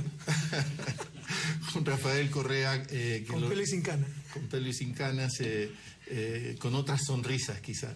Así que veamos ese video. Rafael Correa Delgado, sin duda es un ser humano que marcó la historia del Ecuador y de América Latina a inicios del siglo XXI. Un hombre con peculiares características, con ánimos de cambiar el mundo. Primero desde las aulas como estudiante y luego como docente. Fue inquieto a la hora de pensar en el injusto sistema de distribución de la riqueza en nuestro país.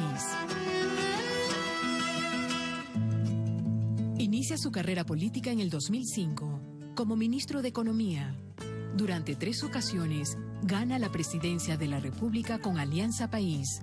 Trabaja incansablemente durante 9 años al servicio del pueblo que lo escogió como su líder. Su temperamento político es singular. Refleja una personalidad rebelde, crítica y progresista. Correa es padre de familia, esposo, hijo y compañero leal.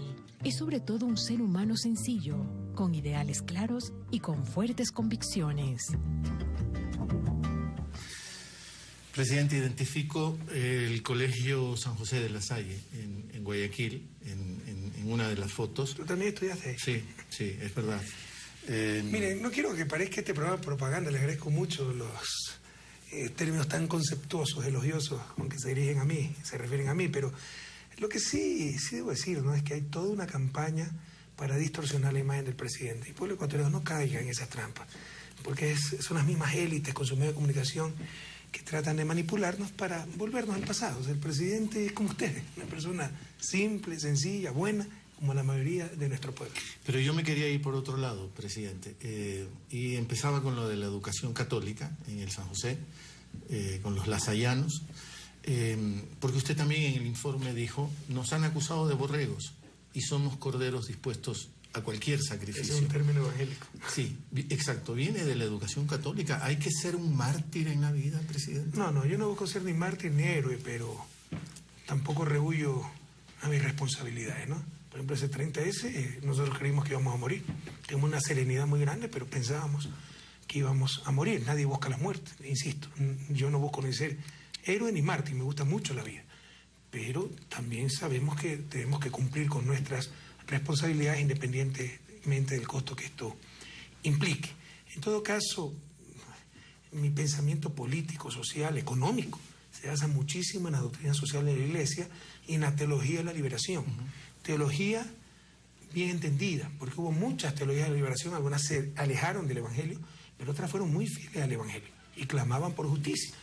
En la línea de Monseñor Proaño, la línea de Monseñor Helder Cámara.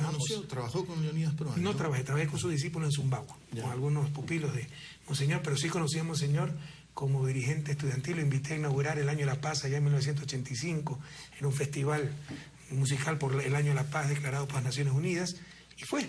Yo esperaba que aceptara la invitación, la aceptó. Ahí lo pude conocer como dirigente estudiantil. En esa época yo era presidente de la federación. Y también tuve oportunidad de conocer a Helder Cámara, ¿no? Entonces, son gente incuestionable, pues, eran verdaderos santos, transmitían santidad. Entonces, esa teología de liberación a mí me ha inspirado muchísimo. Ahora, esa formación católica lo marca también para determinadas políticas sociales, presidente. Pero por supuesto, o sea, yo creo que no puede haber cristiano sin preocupación social, pues. Lo está diciendo muy claramente el Papa Francisco, ¿no? Mire, estamos viviendo tiempos históricos, tiempos muy especiales. Un Papa latino y un Papa que por fin es escuchado. A los tiempos que se escucha un Papa y que está hablando muy claro. Pero también si usted lee el Evangelio, si el signo más recurrente del Evangelio es compartir el pan. ¿Qué es lo último que hace Jesús antes de su pasión? Compartir el pan con sus discípulos. ¿Cómo lo reconocen los peregrinos del Maús? Al partir el pan y al bendecir el pan lo reconocieron. Entonces uno de los signos más recurrentes del cristiano en el Evangelio es compartir el pan. Entonces, ¿cómo podemos llamarnos como América Latina el continente más cristiano del mundo cuando es el más injusto del mundo? Hay una contradicción de fondo ahí, y contra eso hay que rebelarse. Entonces sí, a mí me ha nutrido mucho, insisto, esa formación cristiana, esa teología de liberación y en general la doctrina social de la Iglesia. ¿Y es usted muy conservador en nociones como la familia? Mire, ahí hay... O sea, ahora para ser de izquierda hay que tener un checklist, ¿no? Además de... o sea, además de los postulados tradicionales, ¿no? Creer en los valores, en el bien común, en la justicia social, en los valores de uso, etcétera. Hay que ser anticlerical, hay que ser pro aborto, hay que denostar contra la familia, etcétera. O sea, esos son absurdos. O sea, eso es un poco la herencia occidental y básicamente de Estados Unidos. Porque demócrata y republicano en la parte económica es básicamente lo mismo. Que los unos quieren más impuestos, los otros menos, pero básicamente lo mismo. La gran diferencia es la parte moral. Allá a la izquierda se le llama liberales, pero es por ese liberalismo moral, ¿ya? Y esa sí es una gran diferencia con los republicanos. Y eso nos transmiten a nosotros, y aquí algunos consciente e inconscientemente adoptan esas categorías extranjeras. O sea, yo me defino como de izquierda por las ideologías tradicionales, me explico, la defensa de la acción colectiva, que la sociedad domina el mercado, que el ser humano esté sobre el capital. Pero en cuestiones morales, para mí eso no define una ideología, pero nos quieren hacer creer las nuevas corrientes que eso es parte de una ideología. Y si usted no tiene el checklist, odiar a los curas, ser pro aborto, creer el matrimonio gay, entonces no es de izquierda. Eso es un absurdo. Es decir, si Pinochet era pro aborto, era de izquierda. Y si el Che Guevara estaba contra el aborto, era de derecha. Eso es absurdo. Pero, presidente, una mujer joven puede decirle también, a ver, yo defiendo el aborto, soy joven y soy mujer, pero no quiere decir que yo quiero abortar. Simplemente que... Si yo no estoy juzgando a nadie, lo que te estoy cuestionando es que eso define la ideología. Ajá. O sea, usted puede ser pro aborto de derecha o pro aborto de izquierda, pero ahora nos quiere hacer creer que... A mí muchas veces me han acusado de que no soy de izquierda porque no soy pro aborto, o porque no estoy a favor del matrimonio gay. O sea, la ideología se define en otros parámetros y básicamente en función de las condiciones materiales de producción, etcétera. Tal vez en eso soy todavía muy tradicional. Pero esos movimientos humanos, sociales, están ahí, están presentes. Pero son problemas morales, insisto, que ya complementan el pensamiento social, lo que quiera de una persona, pero lo que estoy cuestionando es que con eso se quiere definir la ideología de esa persona. Porque le insisto, usted puede ser pro aborto de derecha o de izquierda. Eso es un anatema en Estados Unidos. O sea, si usted es pro aborto, es de izquierda y es liberal. Si está contra el aborto, es conservador y es derecha. Pero son categorías anglosajonas que nos quieren imponer en Ecuador. Aquí hay tanta injusticia social, tanto por hacer en las condiciones materiales, los modos de producción, etcétera, que yo creo que todavía son tremendamente válidos los fundamentos tradicionales de las ideologías de base, básicamente izquierda-derecha, que se fundamentaban en las condiciones de producción, en la búsqueda de la justicia social, etcétera, no estas cuestiones morales que incluso están en la frontera de la discusión moral y son temas muy complejos, pero yo creo que no es correcto, en función de eso, definir la ideología de una persona. ¿Y no se debe debatir más esos temas? Pero por supuesto, para que la debatamos gente lo que esté queramos. clara y tampoco se construyan prejuicios y estereotipos. Pero debatamos lo que queramos. Yo no estoy condenando a nadie, respeto mucho otras opiniones, pero yo defenderé la vida de la concepción como dice la Constitución. Ya. Y como dice la Constitución, el matrimonio es la unión entre hombre y mujer. Presidente, usted también citó a Machado. O sea, la Constitución entonces resulta que no es de izquierda, pues no es progresista. Es la Constitución más progresista de la historia de la humanidad, pero de acuerdo a estos conceptos medio noveleros no es progresista. Pero usted tiene unos razonamientos muy complejos y la cuestión es mucho más compleja, creo, presidente. Pero yo no estoy discutiendo aquello. Repito, yo lo que cuestiono es que en base a esos temas morales muy complejos, muy sujetos a debate, en la frontera de la discusión moral, se quiera definir las ideologías. Ese es un error para mí, un error grave.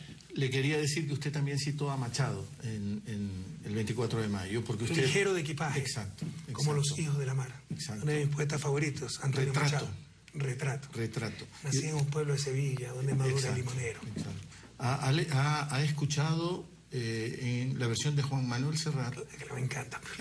También la canta Alberto Cortés. ¿Cuál le gusta más? Bueno, a mí me fascina cómo canta Alberto Cortés, ¿no? Ahí tengo sesgo, pero creo que musicalización es de Joan Manuel. Sí, y usted lo ha tenido a los dos, creo, en Carondelet. Sí. Ese es uno de los privilegios. Bueno, con Joan Manuel, claro, es un privilegio ser presidente.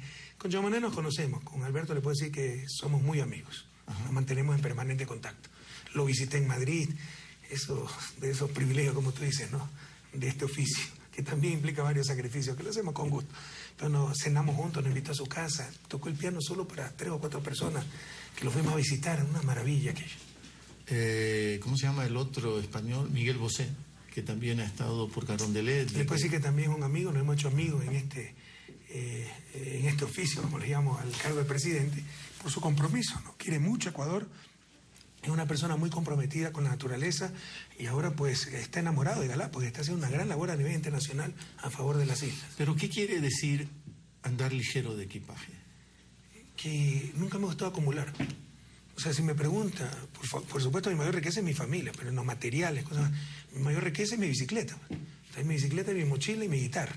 Entonces nunca me ha gustado, nunca usé yo ni anillo. Este anillo lo usé cuando me casé. Ya reloj me cuesta utilizar, o sea, a mí me encantaría usar un uniforme para no tener que escoger cada día qué ropa utilizar, por eso utilizo la camisa de liencillo que me cobra mala vida. Entonces, mientras menos complicaciones tenga en ese sentido, en lo material, mejor. A eso yo llamo ligero de equipaje.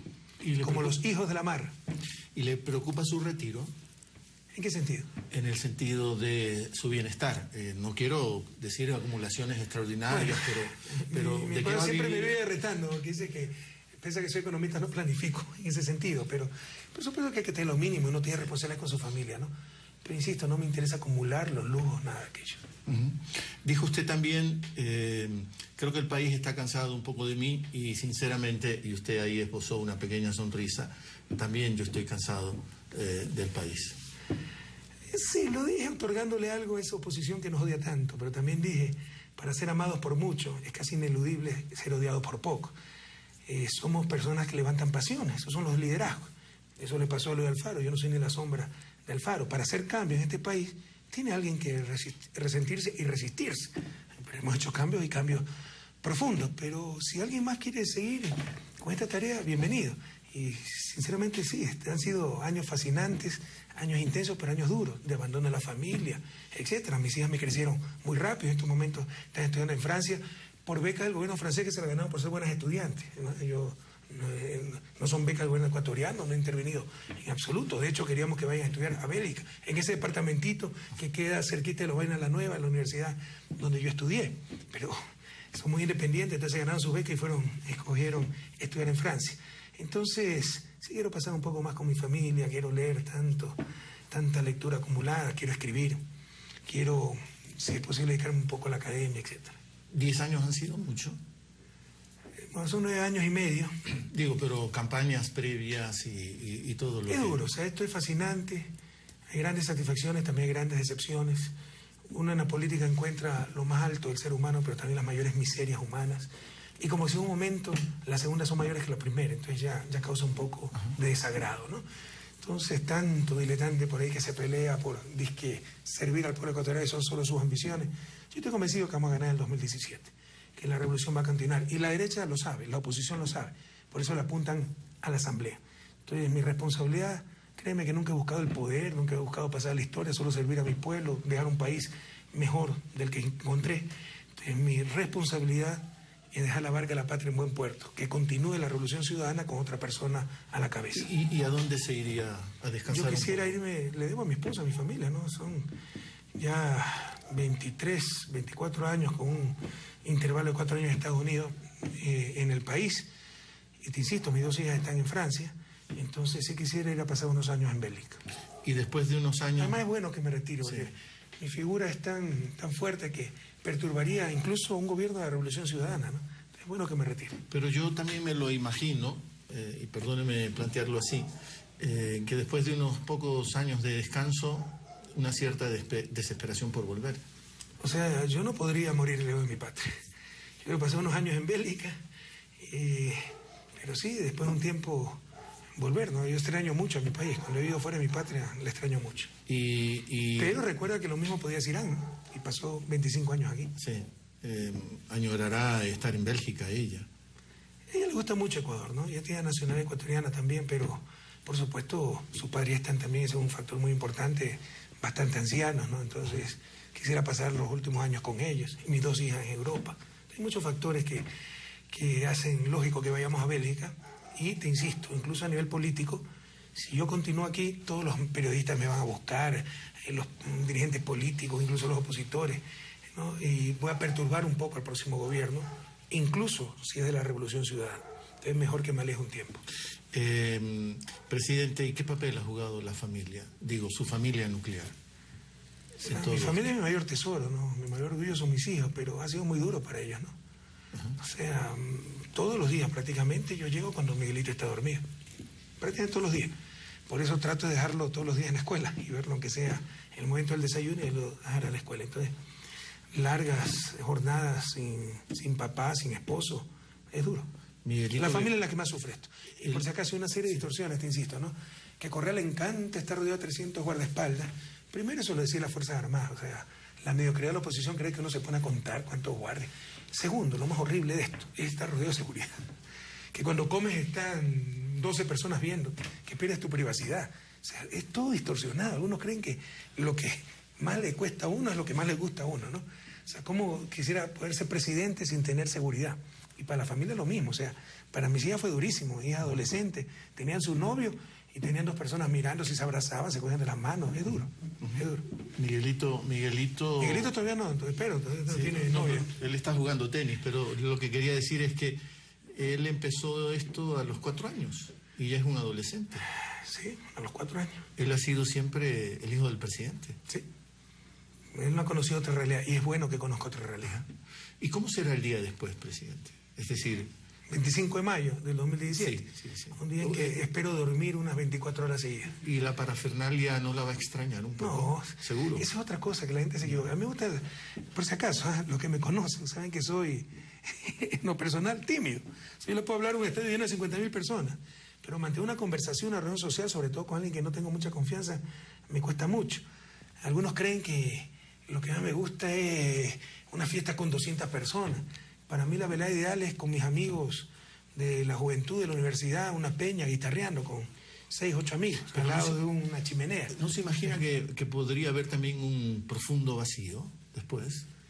Mire, uno tiene que buscar ser necesario, no ser imprescindible. Yo no estoy de acuerdo con Bertolt Brecht cuando dice solo los que luchan toda la vida son imprescindibles. No. Debemos luchar toda la vida, pero jamás ser imprescindibles. Debemos buscar ser útiles, no ser importantes. Algunas veces es inevitable. O sea, mi influencia estos años ha sido muy grande, ¿no? Muy fuerte en el país.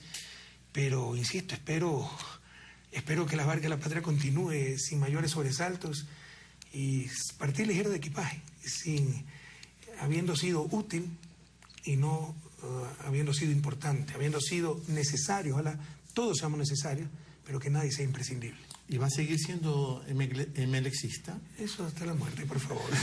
Sí. Después del Eso éxito, no se pregunta. Después del éxito... No hablemos ahorita de fútbol. No, pero después del éxito... Manaví ayer en San Isidro, ¿no? Todos me saludaban así, no sé por qué. Con el 5. Pero después del éxito de Independiente del Valle, ¿no le dice algo eso? Incluso desde como lecciones de organización. Hay cosas en la vida que no tienen lógica. En eso se equivoca la ciencia en general, en particular la economía, ¿no? Supone que trabajamos con seres racionales que buscan maximización de su beneficio, etcétera, en función de la información que tienen. No es falso, eso es falso. Si no, ¿quién sería Uquista? ¿Cuántas veces Aucas ha sido campeón? ¿Cuántas veces ha llegado a la Copa Libertadores y ve la hinchada que tiene? Entonces no busque lógica en el fútbol. Pero sin embargo, ser emelecista tiene bastante lógica, es saber de fútbol.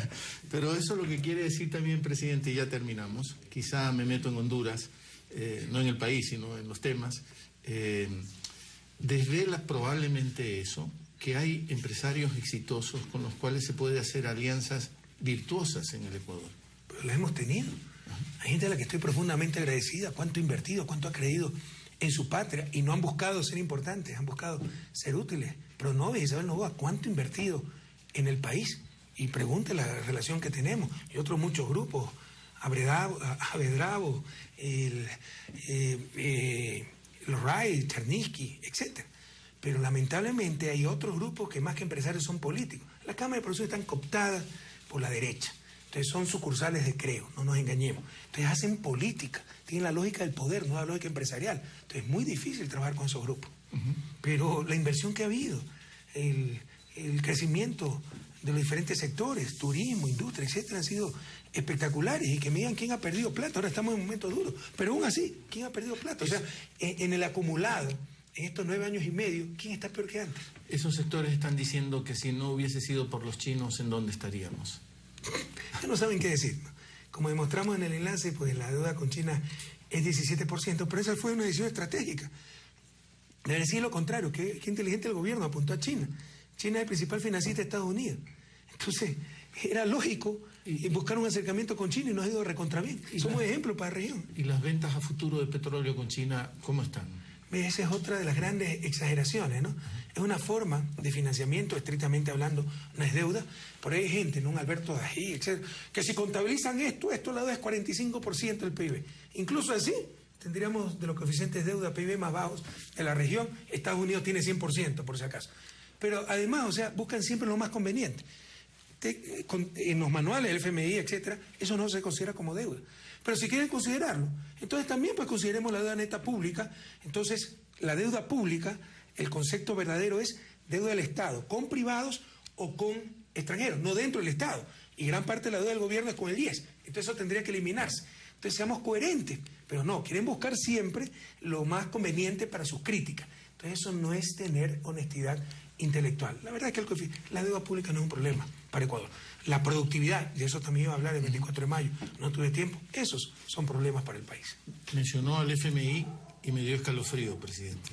Pues la historia ahora es que nos quieren, insisto, esta derecha y los grupos de siempre abusan del buen corazón del pueblo ecuatoriano y la mala memoria de ese pueblo ecuatoriano.